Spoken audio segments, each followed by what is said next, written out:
Ayan, magandang araw mga kababayan. Meron akong video pakikita sa inyo, no? Kung saan may interview rito si Senator Cayetano ng mga media patungkol nga dito sa may kumakalat na balita na rigudon, no? O kudita dito sa may Senado. Kung natandaan natin mga kababayan, mga nakalang linggo, no? May kumalat na balita, no? Na kung saan ni papalitan daw, no? Ni Senator Cayetano itong si Senator Soto. Ayan, at kung di ako tatandaan, itong mga Friday yun eh. Friday, kumalat yun eh. Tapos sabi nga natin, baka sa Monday ay ano na nga, may maghanap ng mga pangyayaring yun. Pero lumipas naman yung Monday, hindi wala naman eh, no? Pero ngayon, may pahayag dito si Senator Cayetano patungkol nga dito sa tinatawag nilang kudita dito sa Meno, kung saan papalitan nga si Senator Soto ni Senator Cayetano. Ito, pakinggan po natin si Senator Cayetano sa kanyang pahayag sa harapan ng media. Ninigat lang your comments, sinasabing may niluluto daw na coup versus SP Soto and kayo daw po yung may numbers. Sino nag-bring up niyan nung Thursday dito? Sino nag-bring up niyan? Ikaw ata nag-interview noon, Zelly, di ba? Sino nag-bring up na mag-ingat na baka kasi 15 sila, siyam kami? Si Senator Ping. Oh, sino din ang bumara sa nung Sunday na may niluluto? Sino din? Si Senator Ping din, di ba? Oh, so ilan ang website, ilan ang Facebook pages sa Pilipinas? 100 milyon. May isang website na nagsabing si Cayetano na SP, maniniwala silang lahat. Hindi dapat tayo takot sa sarili nating anino. Siya nag-bring up na may coup. Siya din bumarel nung may coup. Ang tawag doon, hulidap. But it's not you, sir. The minority always wants to be the majority. The majority never wants to be the minority. Pero nung sinasabi niyo nung Thursday na may balak kami, nagmi-meeting kami about our agenda. But you categorically deny, sir, na may niluluto po kayo. The minority always wants to be the majority. So, sir, Diba? pa rin kayo ng ilang members ng Not actively. May timing yan eh. 'Di ba yung kakaupo nila eh. Di syempre solid pa sila. Oh. And hindi pa namin napag-usapan sa minority na kung meron man pagpapalit sino. Pumayag sila na ako'y minority leader. Wala pang nag-uusap as a group kung sinong Senate President. Ngayon, kung may discontent sa 15, problema nila yon, hindi namin problema yon. So sila nag-bring up, tapos sila din babarel. Sila din magsasabing may plot. Sila na nga nagpla-plot. Election pa lang, sinasabi lang papalitan nila si Senator Escudero. So we are minding our own business. With all due respect, Mr. Majority, mind your own business also. Wag niyong pakialaman yung minority. Pakialaman niyo yung sarili niyong mga problema. So, walang active na nilulutong kudita. Maybe get that categorical answer, sir.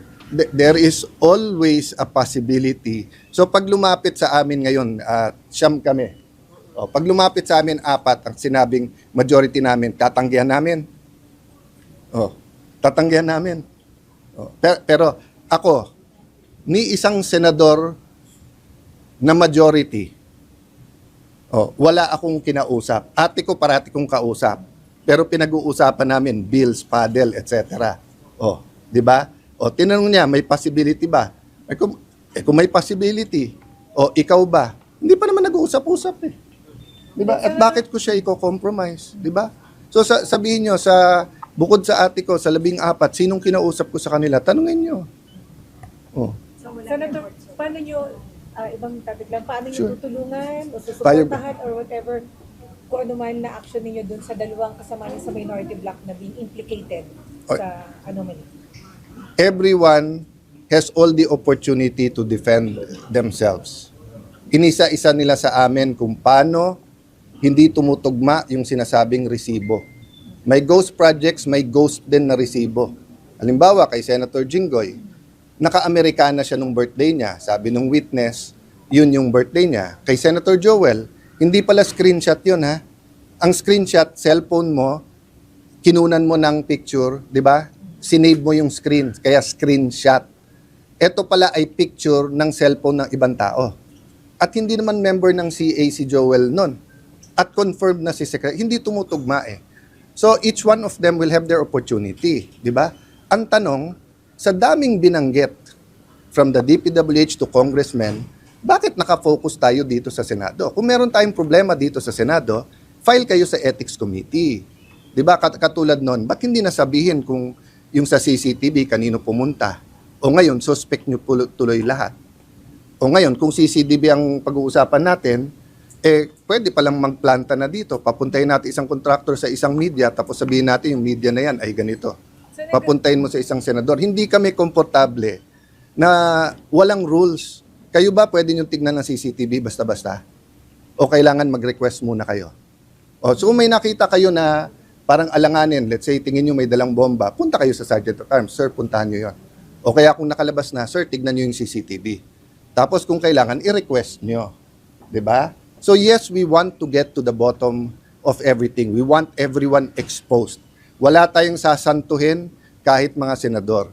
Pero ano sabi ng Supreme Court sa impeachment ni Sara Duterte? Tamang paraan, tamang panahon. So yun lang ang sinasabi ng minority ngayon. Doon tayo sa tama. Tamang paraan, tamang panahon. Mukhang may BIP witnesses, meron naman ibang witnesses na protection pa lang ang hinihingi. Hindi na pwede. Ako hindi pa ako in favor na any of them ay maging state witness. Magkaiba magkaiba. Nung sinabi kay Senator Soto na bakit hindi pwede, hindi qualify, whatever, kayo naman nag-interview Hindi pa yun ang pinag-uusapan. Ang pinag-uusapan pa lang ay protection. We granted that to Jun Losada sa ZTE. Kahit hindi pa natin alam yung sasabihin niya. Diba? Senator, ibig sabihin, sa meeting nyo, ni-refute na nina, sa inyong meeting, ni-refute ni na Senators Joel. Nire-refute naman every day, sa lahat ng And do you believe Ang issue dito po ay yung totality nung lahat. It's ongoing, Nympha. The accusations are left and right. So basta tamang paraan, wala tayong sasantuin. Di ba? Bakit? Sa majority, tanungin nyo rin, di ba, yung tanim witness, is that true? Kasi if that's true, delikado din minority sa tanim witness din laban sa amin. So the minority Diba? is standing by Senators Tinday and Joel? We are individually defending ourselves if there are any allegation. Buo kami as a minority. We're not trying each other.